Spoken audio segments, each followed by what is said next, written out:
In Jesus' name, amen. So let's turn to Ephesians chapter 4.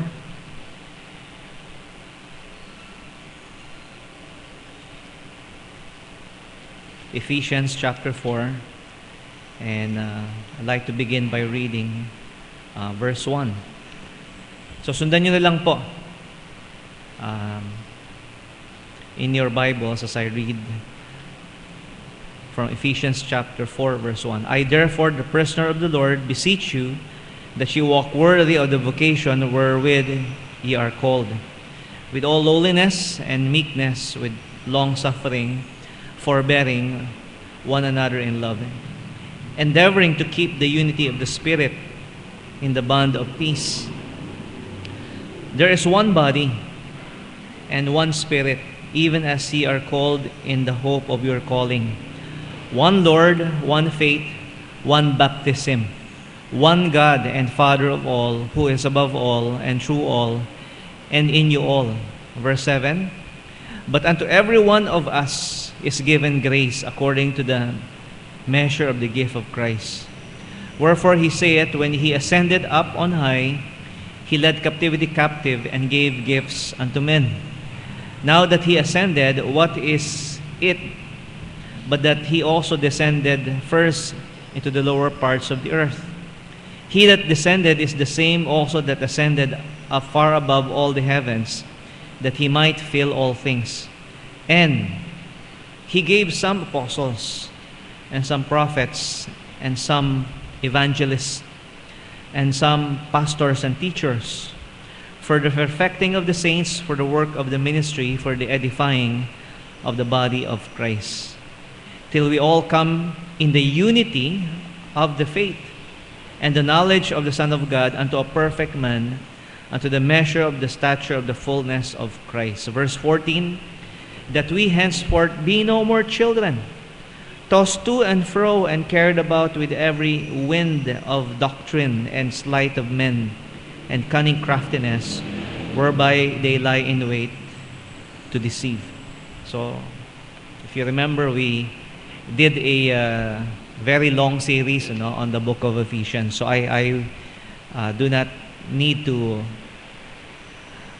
teach again from this chapter. So dito po sa binasa po natin, I would just like to highlight a few things. Of course, it speaks about the unity that we have in the Spirit, and in the body of Christ. One Lord, one faith, one baptism, one body, one Spirit. So yung pagkakaisa po ang intention ni Pablo. Kaya niya po binibigay ito pong aral na ito. And makikita po natin na binanggit po rito yung kaloob na binigay ni Kristo sa atin when He ascended up on high. So 10 days, okay? Yeah, 50 days. No, 10 days before the day of Pentecost. So ang ating Panginoong Hesus po ay umakyat sa langit. At ang kanyang pangako po, kanya pong ibibigay po. They will be baptized with the Holy Spirit. And so, ano po ba ang nangyari on that day, on the day of Pentecost? You see, it is an historical event na hindi na maaring maulit. Okay? Pentecost doesn't happen, if we want it. And of course, we need the renewal of the Holy Spirit. We need the revival of the Holy Spirit. Kailangan po tayo maging puspos ng banal na Espiritu araw-araw. Pero ito pong Day of Pentecost, meron po nangyari nung araw na yan. And last time, which is last week, tingnan po natin, from Peter's viewpoint on that day, what happened. So parang si Peter po, nung nangaral po siya, we could look at it this way, para po siyang on-the-spot reporter. He's telling people, giving an explanation, what's happening, on that day. And of course, people might have their own interpretation. What was going on? Were they speaking in tongues? Okay. Were they hearing, in tongues? And I think this morning, at least sa men na ituro yung patungkol dyan, sa speaking in tongues. But anyway, ano po yung interpretation? Sabi ni Peter, not because we are drunk with new wine. So hindi ho sila lasing. They were not intoxicated with some new wine or medicine.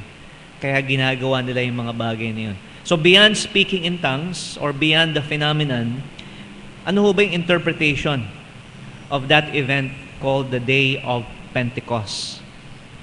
So para po kay Pedro, on Acts chapter 2, it was the fulfillment of the promise. So may pinangako po ang Panginoon na ibibigay niya ang banal na Espiritu. Ito po ay pinangako niya na kay David. Okay? Ibig sabihin, yung pagdating po ng ating Panginoong Yesus, yung kanyang passion, yung kanyang pong paghihirap, that it was by the determinate counsel and foreknowledge of God that Jesus Christ suffered and died. But the coming of the Spirit was also prophesied through the prophet Joel. Okay? And also by Jesus Christ Himself. So sinasabi niya lang, may pangako kasi ang Panginoon kung bakit nangyayari ito po mga bagay na ito. And while Peter didn't realize, there's something more happening, and some may even think that they thought that the kingdom will be restored, yung kingdom po ng Israel, that it is going to be restored soon. So isa pong bagay ang malinaw, mga minamahal, is that God has fulfilled His promise. He has poured out His Spirit among those that believe in Him and those that believe in Jesus Christ. So kaya nga po, meron pa tayong isa pang question, that was given. So therefore, why are we Baptist and not Pentecostal? Okay, so if that day is so important, yung day of Pentecost, then why are we Baptists? So we answered that already. There's still a need, after the baptism of the Holy Spirit, there is still a need for believers to be baptized, in water. As far as it is one of the ordinances of the church, so ito po ay command, inutos po sa atin ng Panginoon, iniwan niya po sa atin ito. It is part of the Great Commission, go ye therefore, and teach all nations, baptizing them in the name of the Father, and the Son, and the Holy Ghost.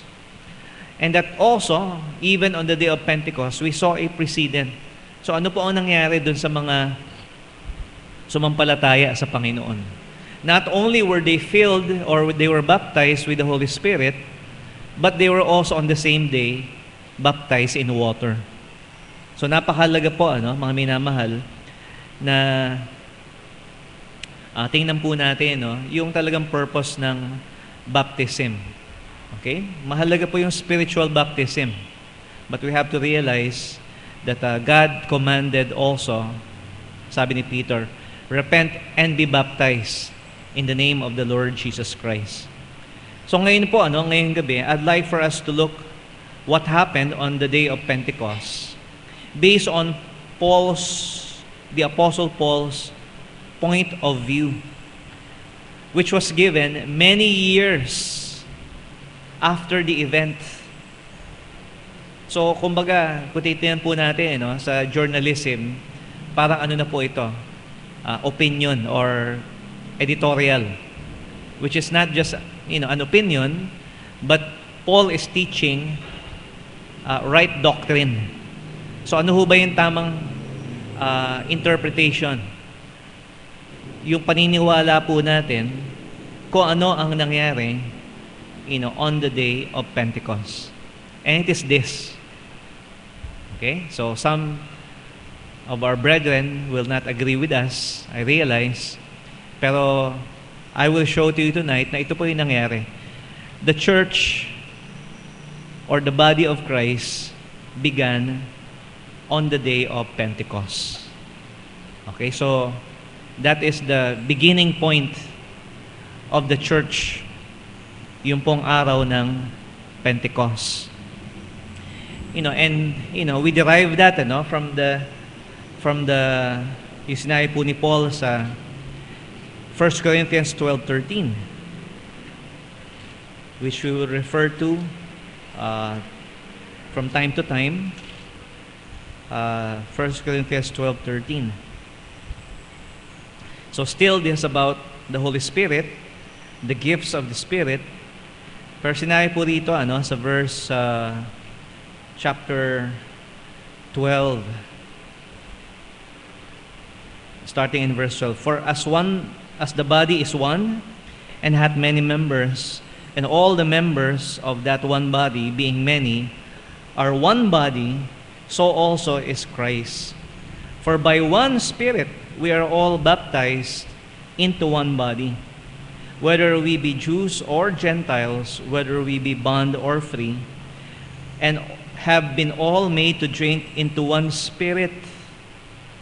So the body of Christ is one. And the body of Christ, ano ho ba yung body of Christ? It's the church. The church is the body of Christ. Christ is the head of the church. As sinasabi dito, for by one Spirit we are all baptized into one body. So kailan po nangyari yung baptism into that one body? So nangyari po yan, nagsimula po yan on the day of Pentecost. Okay? They were baptized with the Holy Spirit. So tandaan po natin ng mabuti. God fulfilled His promise on the day of Pentecost. But the church, there's no promise. Okay? There was no fulfillment from the Old Testament na magkakaroon po ng church. So it was not, it is a mystery. Yun po sinasabi ni Pablo, kung mabalik po tayo sa Ephesians, and this time in chapter 3. So meron ba tayong makikitang verse sa Old Testament about the church of Jesus Christ? No, there's no verse. Why do we say that? Because this was just revealed to the Apostle Paul. Dito po sa verse 3, how that by revelation He made known unto me the mystery. So yung mystery po dito is simply something that was hidden before but is now revealed. So alam na nila, hindi na mystery kasi ipinahayag na po. Whereby when ye read, ye may understand my knowledge in the mystery of Christ, which in other ages was not made known unto the sons of men, as it is now revealed unto His holy apostles and prophets by the Spirit, that the Gentiles should be fellow heirs of the same body and partakers of His promise in Christ by the gospel. So isa po sa mga question sa Old Testament. So yung mga Hudyo, binigay sa kanila yung covenant. Paano yung mga Gentiles? How are they going to be heirs of this covenant? So sila ba ay excluded kahit sumasampalataya sila sa Panginoon? So anong gagawin ng Panginoon sa mga Gentiles? So ayan, so pinakita ngayon ni Pablo nasa pamamagitan po ng church, ng body of Christ, that Jews and Gentiles will become one. At yun nga po, by one Spirit, both Jews and Gentiles are baptized into one body. Now, I'd like to say po, yung kumabalikan po natin yung 1 Corinthians chapter 12, verse 13. Okay? For by one Spirit, we are all baptized into one body. There are those who will say that for by one Spirit we are all baptized into one body. That the Spirit here refers to water. Okay? So you need to be baptized in water.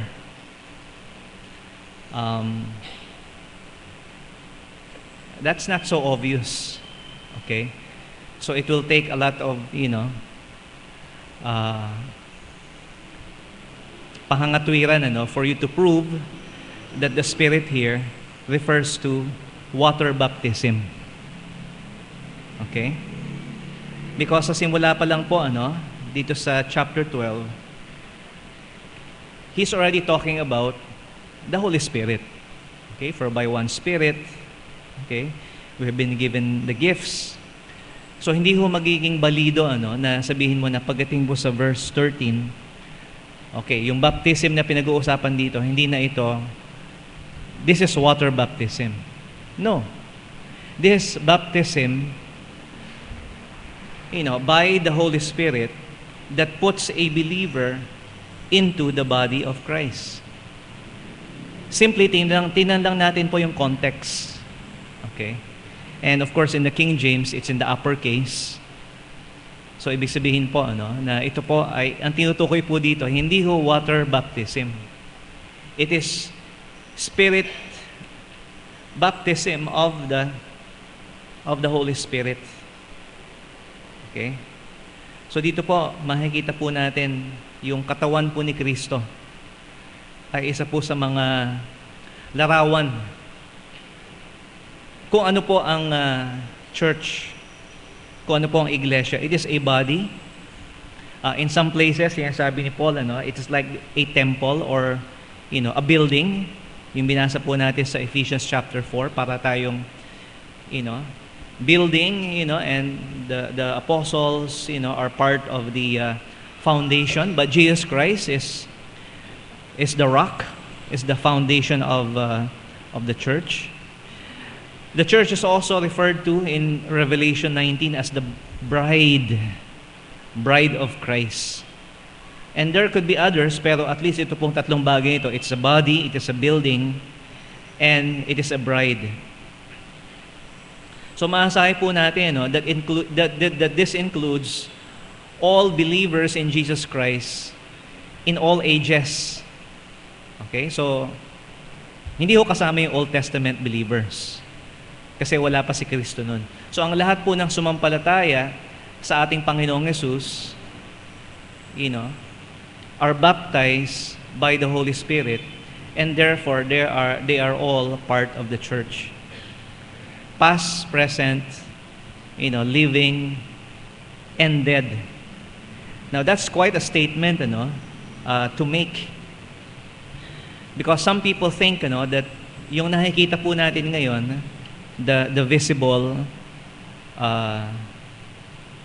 church, yung pong assembly, yung pong ibig sabihin na ecclesia, it is an assembly. Yun na yun. Ito na yung church. The church is local and visible. So it could not include everybody, just kung ano yung nakikita po natin. And that's the debate right now among some believers, especially among Baptist Christians, okay, na ano ho ba yung body of Christ? Does it include everybody? Or just those who are baptized in water by a particular denomination? So they go as far as that. Okay? Simply, masasagot po natin ito by asking, kailan ba nagsimula ang church? When did it begin? It began on the day of Pentecost. It could not begin before the day of Pentecost. Because hindi pa ho na ibibigay yung promise of the Holy Spirit. Secondly, also, sinabi po ng Panginoon sa Matthew 16:18, I will build my church. So, nung panahon po ni Kristo, sinabi niya po kay Peter, I will.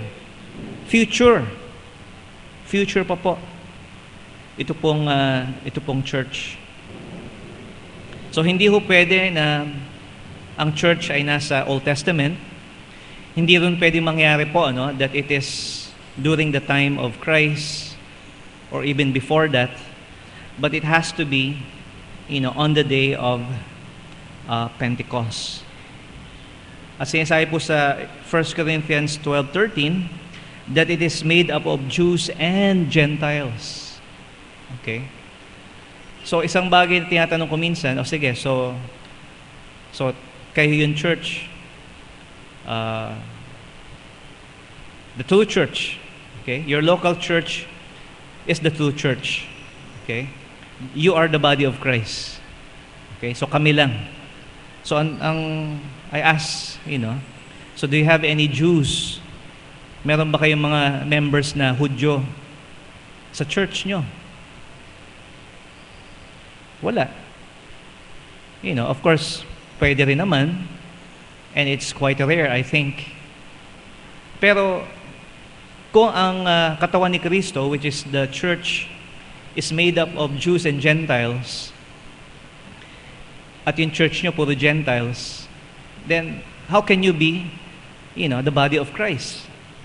Because it's made up of Jews and Gentiles. So, I know there's some rationalization involved in that, pero hindi lang po isang church ang maaaring mag-claim that they are the body of Christ and therefore the only true church.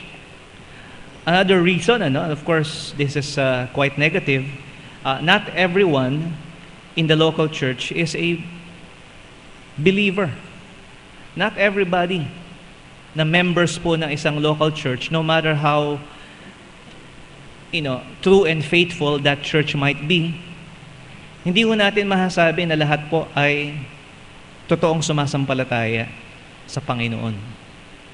Maging nga sa mga alagad po ng Panginoon among the 12 apostles, He knows kung sino talaga yung tunay na nagtitiwala sa Kanya. And of course, we know that Judas, is not saved. So kahit ilang beses po kayong mabaptize at maging member ng isang church, hindi ho pwede na kayo po ay masave. You have to be baptized by the Holy Spirit, which happens at the moment that you trust Jesus Christ as your Savior. So mahalaga yung water baptism, pero hindi ho makapag-iligtas ang water baptism, and membership does not save. On the other hand, okay, masasabi po natin, that membership in a local church can be dissolved. Tama ho ba yun? So in other words, ito ang sabihin ko po sa inyo, you might say, I'm a member of a church, pero if you don't attend, that's not going to be the case anymore. Okay?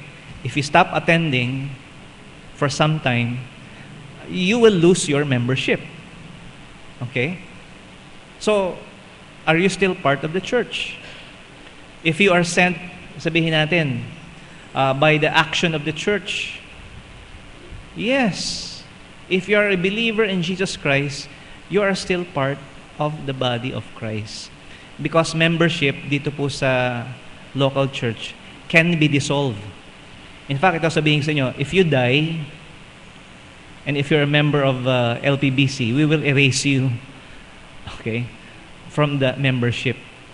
Because you're dead already. Okay? You cannot attend anymore. Pero alam niyo po, mga minamahal, ang isa pong mananampalataya kay Kristo, who is part of the body of Christ, in heaven, is still part of the church. You are still part of the body of Christ.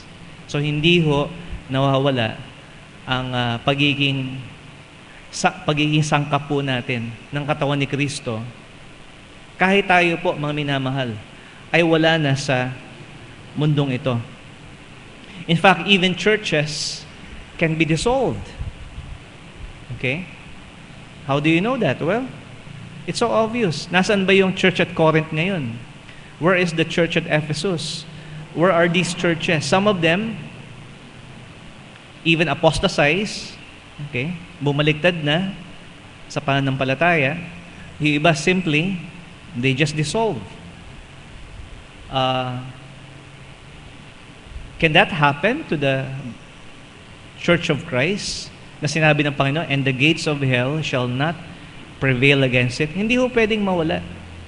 So hindi ho natin pwedeng maaring tanggapin po that it is only a local visible church that is the body of Christ.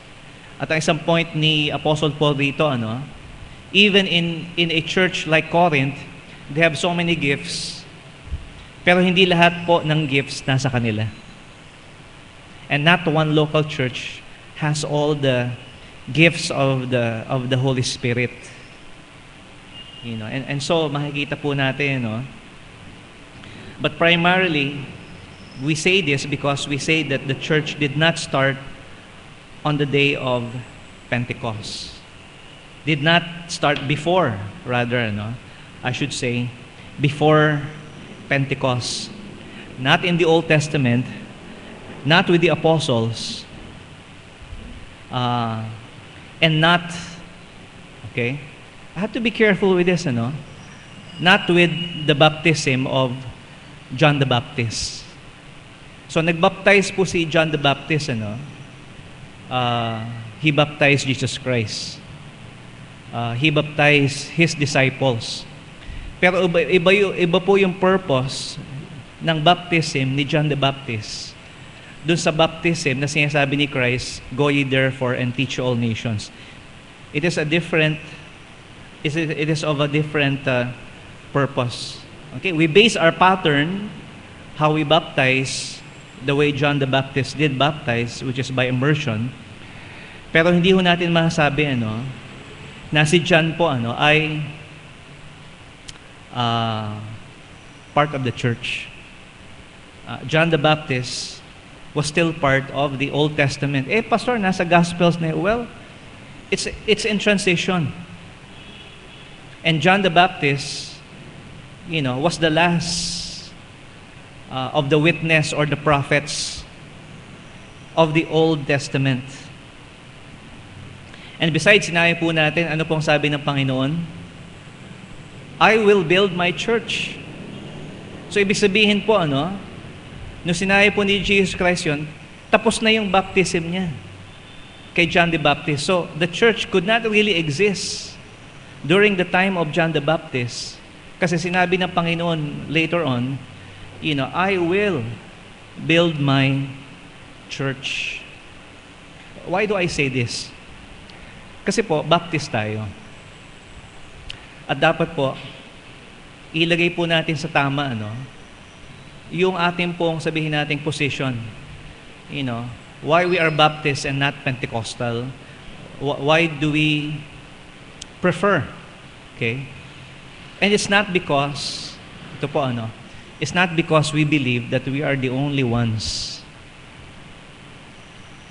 who are in the body of Christ. Hindi lang ho ang Baptist Church ang body of Christ. Now, I'm proud of the Baptist heritage.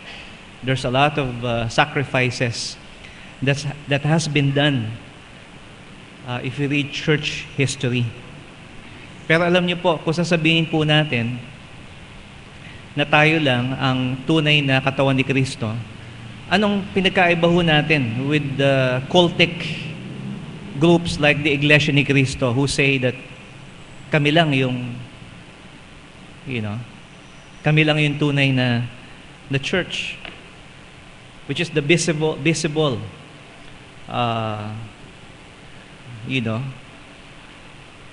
and they are celebrating their 100 years. Okay? How can you be the true church kung 1914 lang kayo nagsimula? Di ba? Yung totoong katawan ni Kristo, yung totoong iglesia ni Kristo, nagsimula. Mas nauna pa sa inyo. So, it does not make sense. Based on chronology lang po, sa chronology. Hindi ho pwede, okay, na ang simbahan ay nagsimula kay John the Baptist. I say this because I even have some friends who actually believe this kind of line of reasoning that they say, sino ba nagbaptize kay Jesus Christ? Si John the Baptist. So ano si Jesus Christ? Baptist si Jesus Christ. Pero ang tanong ngayon, meron na bang church noon? Did the Baptist church even exist? If you say that we have exclusive claim that we are the only bride of Christ. At ito po isang katanungan na binibigay ko po and we're good friends, okay? But sometimes it takes a while for them to realize hindi pala biblical. Okay? Yung ating paniniwala. Okay? John the Baptist was not even a Baptist. Okay? Because sabi natin that the Baptist Church is the bride of Christ. Okay? John the Baptist is not part of the bride of Christ. Si John the Baptist po mismo nagsabi, I failed to write it down, pero you are aware yung sinabi ni John, di ba? Tinatanong siya ng mga tao, sino ka ba? Are you the Christ? No, I'm not Jesus Christ. I'm not the Messiah. Are you Elijah? Are you, no, I'm just the voice. At ang sinabi po ni John the Baptist, I'm just the friend of the bridegroom. Hindi ho ako yung bridegroom. Hindi rin ako yung bride. I'm just the best man. So, based on, huwag kayong magalit sa akin. Si John the Baptist ang nagsabi nito. I'm not the bridegroom. I'm not the bride. I'm just the friend of the bridegroom. So kung sinasabi nila that John the Baptist started the Baptist Church, then he is not even part of it. Because he is not part of the bride of the bride. Old Testament pa ho itong si John the Baptist. So now you know, okay? And it's good that we should be informed of what's biblical and what people would just like to believe because it sounds, it sounds correct. Okay? Pero yun nga po, hindi ho maaaring magsimula ang church before the day of Pentecost. And for this reason, the Holy Spirit has not yet been given. And ang isa pong tao, pag sumampalataya kay Kristo Jesus, he is baptized by the Holy Spirit now, okay? And he is put into that body of Christ even before he is baptized in water. Okay, so, paano yan? So, kahit saan pala pwede natin, no, we're not saying that. We're just saying, this is biblical. Na kung babalik po tayo, yung gifts of the Holy Spirit. Para saan po yung purpose? Yung binasa po natin ngayon na Ephesians chapter 4, ang purpose po niyan for the edifying of the saints, for the perfecting of the saints, for the work of the ministry, and for the edifying of the body of Christ.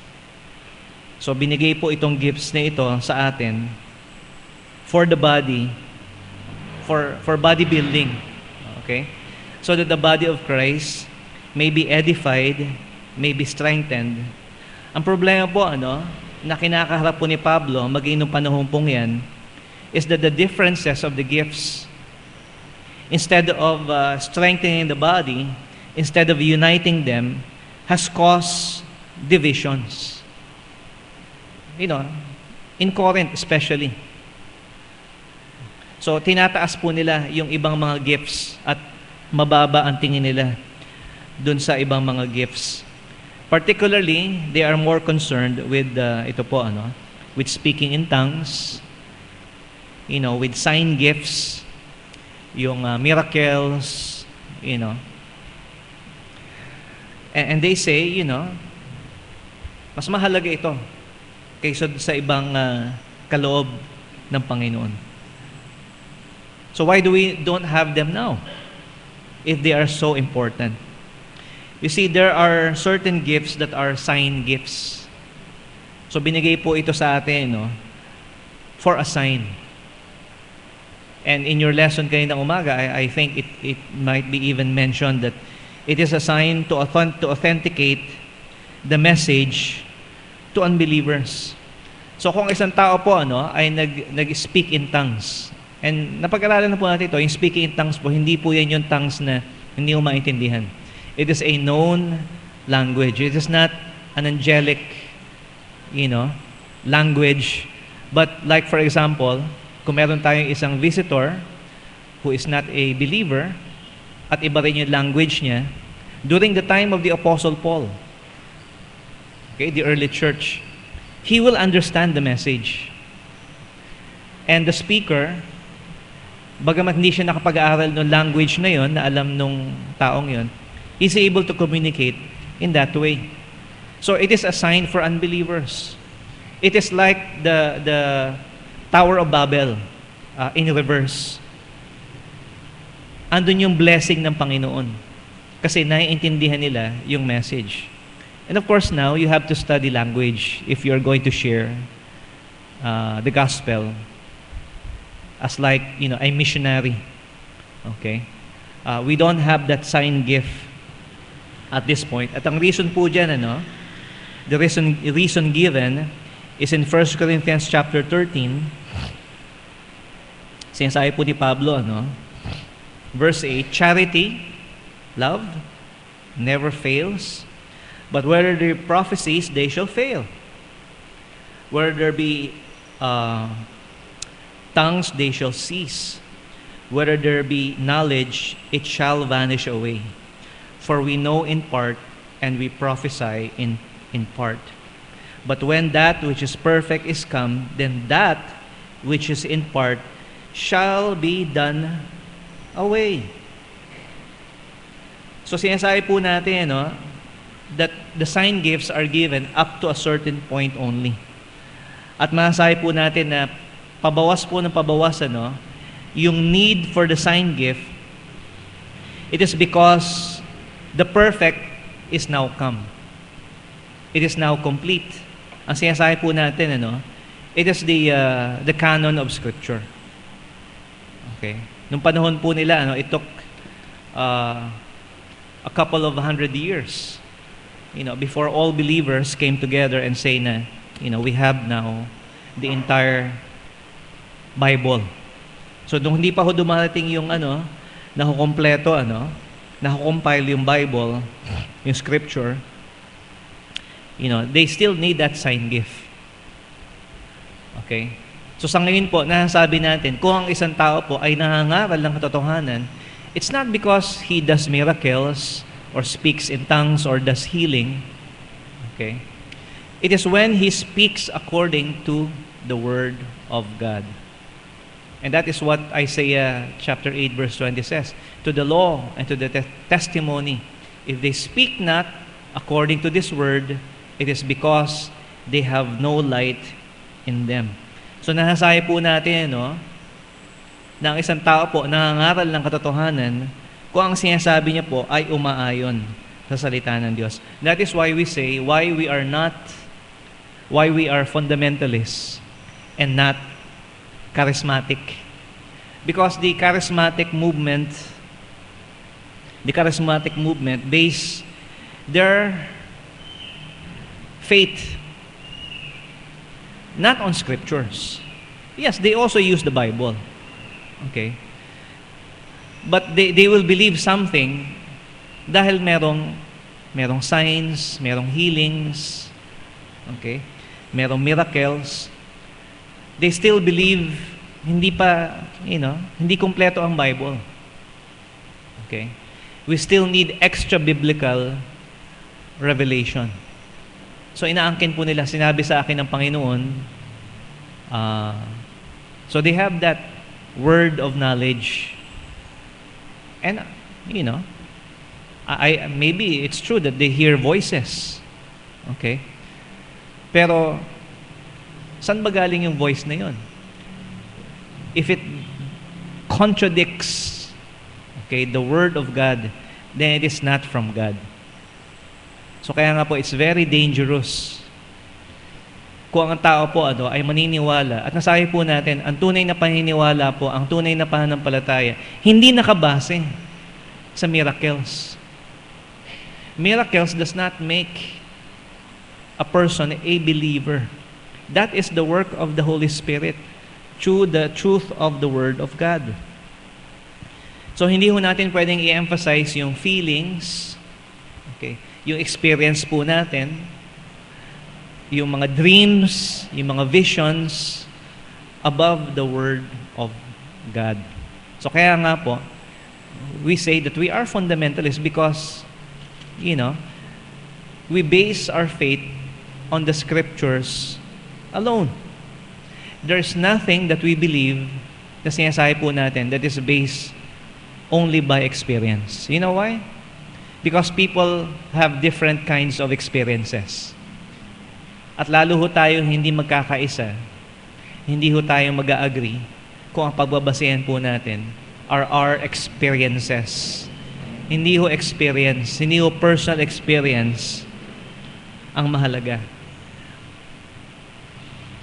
It should be authenticated not by miracles but by Scriptures alone. So kaya nga po, yung unity po, yung pagkakaisa, kasi sinasabi po nila ng mga charismatic that, hindi mahalaga ang doctrine. Mahalaga, you have the Holy Spirit, and let's put away doctrine, at, magsama-sama na lang tayo. Sort of an ecumenical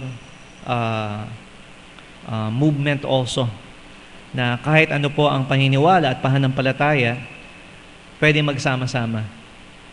That's not possible. Because even in the Old Testament it says, can two walk together except they be agreed? And what is the basis of our agreement? Okay? Yung binasa po natin kanina sa Ephesians, verse 13, 4:13, till we all come in the unity of the faith. So yun po ang basehan ng ating pagkakaisa. Unity of the faith and of the knowledge of the Son of God unto a perfect man, unto the measure of the stature of the fullness of Christ, that we henceforth be no more children, tossed to and fro and carried about with every wind and doctrine by the sleight of men and cunning craftiness, whereby they lie in wait to deceive. But speak the truth in love, may grow up into all things, which is the head, even Christ. So ang pagkakaisa po natin ay sa pamamagitan ng Banal na Espiritu, at tayo po ilalago sa pamamagitan ng katotohanan. By the truth. And truth is in the Word of God.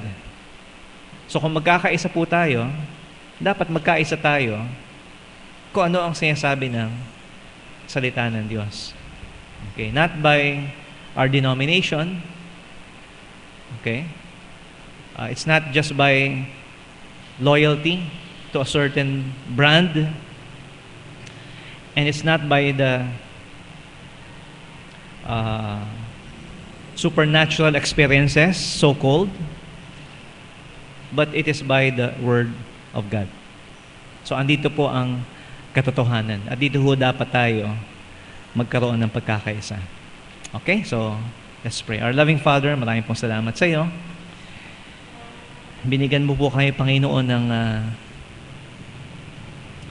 instructions na mahalaga po ang pagkakaisa po namin po, Panginoon.